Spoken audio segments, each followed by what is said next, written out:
भगवान श्रीमन्नारायण चरणों शरणं प्रपद्ये। श्रीमते नारायणाय नमः। नीलाम्बुजश्यामलकोमलाङ्गं सीता समारोपितवामभागं पाणौ महासायकचारुचापं नमामि रामं रघुवंशनाथं। नमामि रामं रघुवंशनाथं। मनोजवं मारुततुल्यवेगं जितेन्द्रियं बुद्धिमतां वरिष्ठं वातात्मजं वानरयूथमुख्यं श्रीरामदूतं शरणं प्रपद्ये। श्रीराम नाम शरणं प्रपद्ये। दीनदयाल बिरदशंहारी हरहु नाथ मम संकट भारी। जय श्री राम। आइए प्रतिदिन के भांति आज फिर रामचरितमानस की ओर चलते हैं। हम लोग अर्थ सहित चौपाई सुनेंगे और इस रामचरितमानस रूपी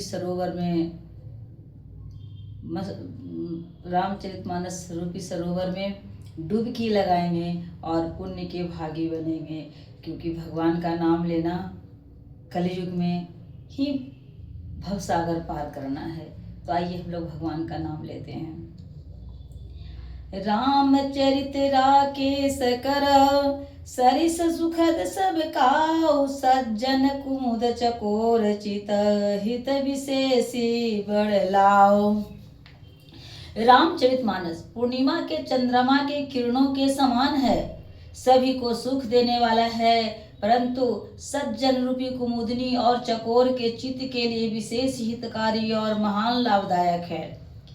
किन्न प्रश्न जेहि भांति भवानी, जेहि विधि शंकर कहा बखानी, सो शब्द हेतु कहब मैं गाई, कथा प्रबंध विचित्र बनाई। जिस प्रकार श्री पार्वती जी ने श्री शिव जी के से प्रश्न किया और जिस प्रकार श्री शिव जी ने विस्तार से उसका उत्तर कहा, यह सब कारण मैं विचित्र कथा की रचना करके गाकर कहूँगा। यही यह कथा सुनी नहीं होई, जनी आचरजु करे सुनि कोई। कथा अलौकिक सुनहि जे ज्ञानी, नहीं आचरजु करे अस जाने। राम कथा कै मीति जग नाही, ऐसी प्रीति तिनके मन माही। नाना भांति राम अवतारा, रामायण सत कोटि अपारा।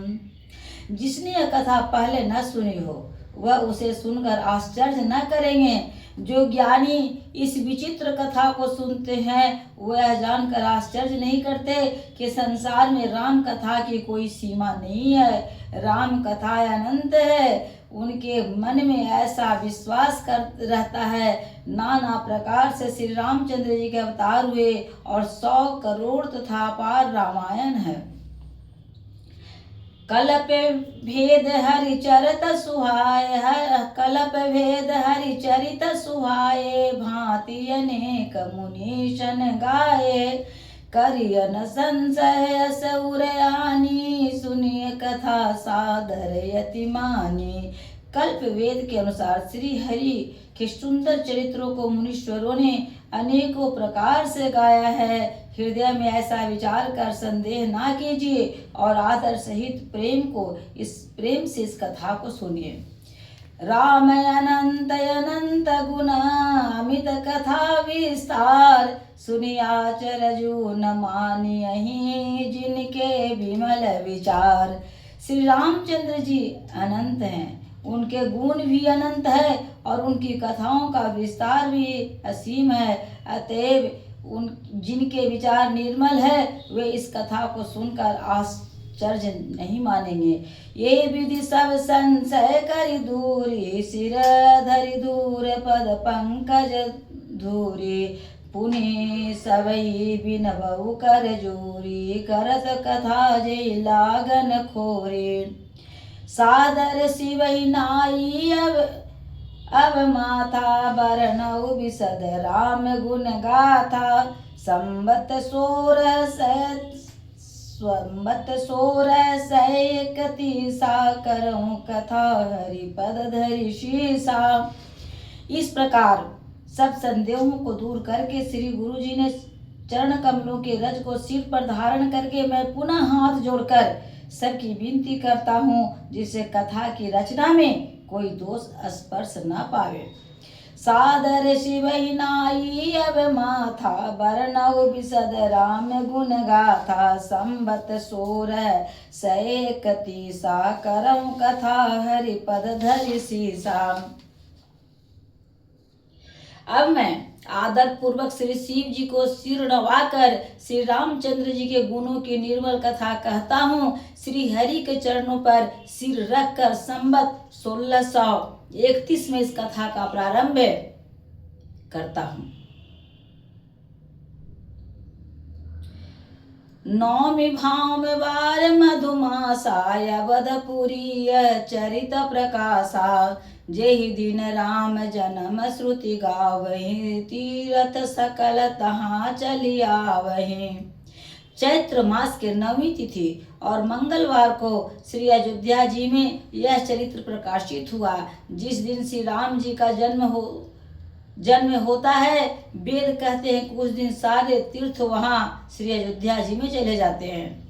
असुर नाग खग नर मुनि देवा, आई करई रघुनायक सेवा, जन्म महोत्सव रचहि सुजाना, करई राम कल कीरति गाना।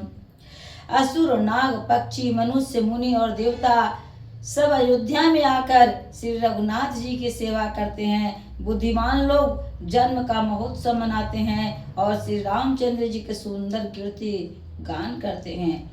मज्जहि सज्जन वृंद बहु, पावन सरजू नीर, जपहि राम धरि ध्यान उर, सुंदर श्याम शरीर।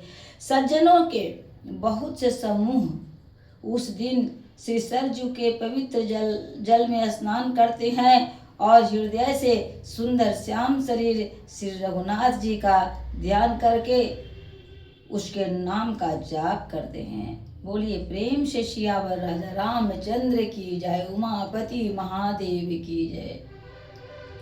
तुलसीदास जी कहते हैं कि 9वीं भौम बार मधुमासा, जा दिन यह चरित प्रकाशा। 9वीं तिथि था, मधुमास मतलब थोड़ा गर्मी नहीं, ठंडा भी नहीं, और मधुमास में भगवान भौमवार मतलब मंगलवार को जन्म लिए। और जिस दिन भगवान जन्म लेते हैं उस दिन सरजू के किनारे बहुत लोग जो हैं सरजू जी में स्नान करने के लिए जाते हैं। जय श्री राम। आप लोग भी पुण्य के भागी बनिए। जय श्री राम बोलिए प्लीज।